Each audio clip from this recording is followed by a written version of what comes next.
Senhor Bros, tudo bom com vocês? E aí, fizeram a lição de casa que eu falei ontem? Leram o capítulo 1 e 2 de Esther? Então vamos começar aqui a aprender um pouco com esse livro. Caso você não tenha lido, fica tranquilo, assiste o vídeo, não tem problema nenhum. E terminando ele, pega a sua Bíblia e vai ler o capítulo 1 e 2 para você não deixar acumular para os outros dias. E não se esquece, ou enquanto você tá vendo o vídeo ou no final, de comentar aqui embaixo aquilo que Deus falou com você enquanto você estava lendo e aquilo que você aprendeu com o livro e com a sua leitura. Não esquece, vamos acrescentar um pouco mais de conhecimento uns aos outros. E o livro de Esther já começa mostrando para que Assuero veio nessa terra. Mostrando o quanto ele era poderoso, o quanto ele era magnífico, o quanto ele era pomposo, o quanto ele tinha de dinheiro. Ele costumava fazer muitas festas. E festas para todo mundo das suas 127 províncias. E ele colocava os príncipes, os nobres, e ele fazia aquelas festas de arromba para mostrar que ele era poderoso, que ele tinha dinheiro, que ele não era qualquer coisa. Até para conseguir o maior apoio nas empreitadas militares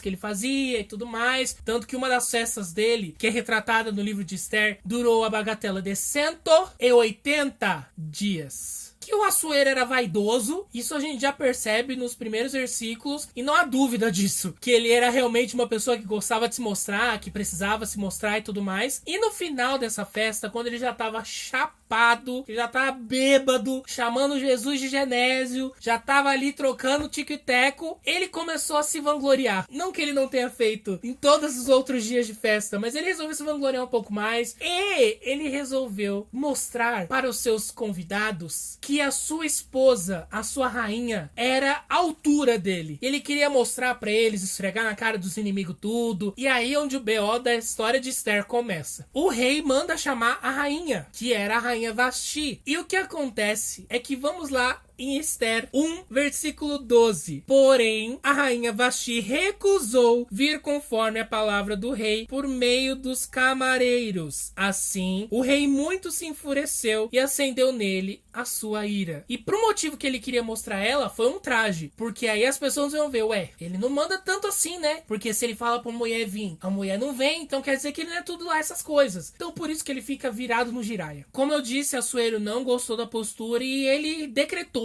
que Vasti não seria mais a rainha, como a gente pode ver no versículo 19, que diz assim: se bem parecer ao rei, saia da sua parte um edito real, escreva-se nas leis dos persas e dos medos, e não se revogue, a saber que Vasti não entre mais na presença do rei Assuero, e o rei dê o reino dela a outra que seja melhor que ela. Só que aí, depois que o Assuero já tinha decretado e falado que a Vasti não ia mais ser rainha dele, ele voltou atrás. Ele começou a repensar. Ei, Laia, né? Como a gente pode ver no capítulo 2, versículos de 1 a 4, que diz assim: passadas essas coisas e apaziguando já o furor do rei Assuero, lembrou-se de Vasti do que fizera e do que se tinha decretado a seu respeito. Então disseram os servos do rei que lhe serviam: busquem-se para o rei moças virgens e formosas, e põe o rei oficiais em todas as províncias do seu reino, que ajuntem a todas as moças virgens e formosas na fortaleza de Sussã, na casa das mulheres, aos cuidados de Regai, camareiro do rei, guarda das mulheres,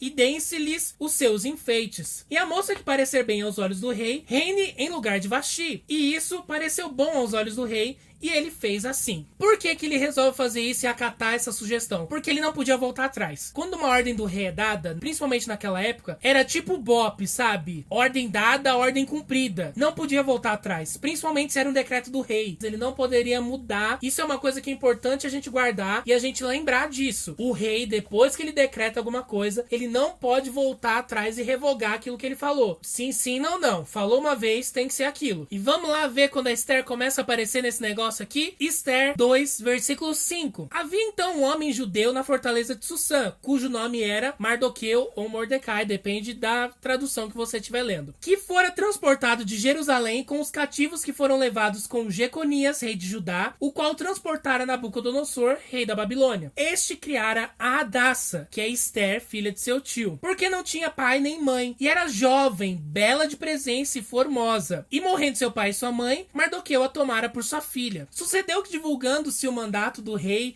e a sua lei, e ajuntando-se muitas moças na fortaleza de Sussã aos cuidados de Hegai, também levaram Esther à casa do rei, sob a custódia de Hegai, guarda das mulheres. E a moça pareceu formosa aos seus olhos e alcançou graça perante ele. Por isso se apressou a dar-lhe os seus enfeites e os seus quinhões, como também em lhe dar 7 moças de respeito da casa do rei, e a fez passar com as suas moças ao melhor lugar da casa das mulheres. E aí uma das coisas que fica clara aqui é que em nenhum momento a Esther falou de onde ela vinha. Em nenhum momento ela falou que ela era judia. Foi orientação de Mardoqueu, de Mordecai. Vou falar Mordecai porque eu tô mais acostumado com Mordecai, mas quando eu ler aqui vai ser Mardoqueu, tá? Ele deu essa orientação pra ela porque poderia dar um ruim. Eles poderiam tirar as oportunidades dela, eles poderiam deixá-la de canto, eles poderiam mandá-la embora, ou eles poderiam até matá-la. Então a orientação dele era ela não falar da onde ela veio. E aí a Esther ficou se preparando lá na casa das mulheres pra encontrar o rei, até que chegou o grande dia em que ela e algumas outras mulheres foram apresentadas ao rei para ele escolher. E no versículo 17 do capítulo 2, mostra que o rei gostou muito da Esther. Vamos ver? E o rei amou a Esther mais do que a todas as mulheres, e alcançou perante ele graça e benevolência mais do que todas as virgens, e pôs a coroa real na sua cabeça, e a fez rainha em lugar de Vaxi. E aí vocês podem ver Esther, de origem simples, que não tinha pai nem mãe, que foi criada como uma filha pelo primo, que veio do exílio de Judá, quando o rei Nabucodonosor conquistou tudo lá e destruiu tudo. Ele veio, Mordecai veio pra Pérsia, e você percebe como tudo tinha pra dar errado, né? Tudo era pra acontecer errado, mas não. Esther se tornou a rainha da Pérsia. Se bobear, naquele período, a Pérsia era o império mais importante, era o maior império, porque em vários momentos da história tiveram impérios que se destacaram pelo seu tamanho, pela sua grandeza e tudo mais. Teve a época do Egito, teve a época da Síria, teve a época da Babilônia, teve a época da Pérsia, teve a época da Grécia, de Roma. Cada uma delas teve o seu momento de ser a maior potência e tudo mais. E se bobear, a Pérsia aqui era a maior potência daquela época. E ela virou simplesmente a rainha. Não é pouca coisa, é muita coisa. E nos próximos dias nós vamos ver que Deus tinha sim um propósito e um plano para que Esther tivesse ali, para que Esther fosse coroada rainha e para que ela conquistasse aquele lugar que foi ansiado por tantas mulheres. A gente não sabe ao certo aqui, não fala no texto. Se vocês acharem algum lugar, comentem aqui embaixo. A quantidade de mulheres que foram, com certeza devem ter sido muitas, se bobear centenas. E ela ali, por um plano específico de Deus, por um propósito de Deus, ela foi ali colocada como rainha. Então aí, ó, fica pensando aí, quando você fica pensando que tá tudo dando errado na sua vida, Deus tem um propósito pra você, tá? Às vezes não é pra você virar rei de nada, ou pra você chegar numa grande posição, mas Deus tem um propósito pra você tem que ter certeza disso. E que Deus faz tudo com um propósito, Deus não faz nada por acaso, Deus não faz nada errado, perdido, torto, não. Deus sempre tem um propósito e tudo que Deus permite que aconteça tem um porquê. Pra amanhã, a lição de casa será ler os capítulos 3 e 4. Amanhã às 8 horas estamos aqui de novo pra comentar um pouco mais sobre esses capítulos. Se você viu esse vídeo aqui, tá caindo de paraquedas, oi, tudo bom?